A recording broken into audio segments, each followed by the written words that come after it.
Hey, good afternoon, everybody. It is December 6, 2023. We are in the Old Testament book of Job. We're going to read chapter 12 today. Let's see. All three of Job's friends have come. I'll say friends. Their words for Job was essentially, hey, you did it. You know you did. You may not admit you were a sinner, but you're a sinner. That's what God's punishing you. You deserve whatever you're getting. Somehow, some way, you deserved it. Job's response again is, hey, I didn't deserve this. This isn't anything I did. This is, he gets part of it right. He understands that it's God's sovereignty and God's, whatever God wants to happen and needs to happen, that's what's going to happen. But he's stuck in this position that, God is after him. That this is some kind of that God created us to be adversarial to us, I guess, is the way to put it. He's not seeing, he's seeing it from our human being view. He's not seeing it from God's view of, what, sometimes bad things happen, but it's for, there's a reason for it. It's, trust me, I need to get you where I need to get you. And sometimes that means I got to try you and test you and get rid of things that are in your way to get you to the next step. So even though Job understands the sovereignty, he's not understanding necessarily the why behind it. So when we started this, we said that was a problem is we wanted to,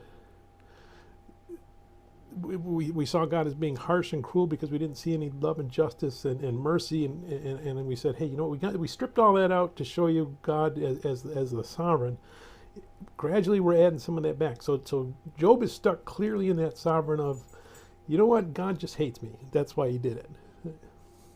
God being sovereign doesn't mean he hates you. God being sovereign means it's God's will. God wants us, he created us in his image to reflect his glory, so that's his will for us. There's a plan. We're part of the plan. Love and mercy, yes, is also part of the plan. But first we have to see that God's plan is the plan that's going to control everything. So let's go ahead and we're going to see Job chapter 12. Then Job answered and said, no doubt you are the people, and wisdom will die with you, but I have understanding as well as you. I am not inferior to you. Indeed, who does not know such things as these? I am one mocked by his friends, who called on God, and he answered him. The just and blameless, who is ridiculed.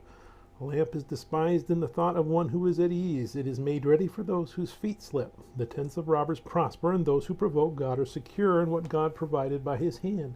But now ask the beasts, and they will teach you, and the birds of the air, and they will tell you, or speak to the earth, and it will teach you, and the fish of the sea will explain to you. Who among all these does not know that the hand of the Lord has done this, and whose hand is life of every living thing, and the breath of all mankind? Does not the ear test words, and the mouth taste its food? Wisdom is with aged men, and with length of days understanding. With him are wisdom and strength. He has counsel and understanding. If he breaks a thing down, it cannot be rebuilt. If he imprisons a man, there can be no release.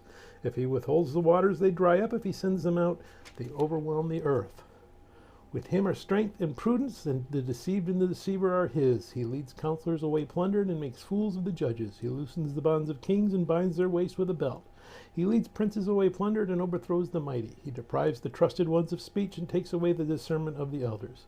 He pours contempt on princes, and disarms the mighty. He uncovers deep things out of darkness, and brings the shadow of death to light.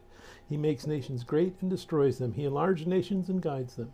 He takes away the understanding of the chiefs of the people of earth, and makes them wander in a pathless wilderness. They grope in the dark without light, and he makes them stagger like a drunken man. May God bless the reading of his word, and God bless you. Bye.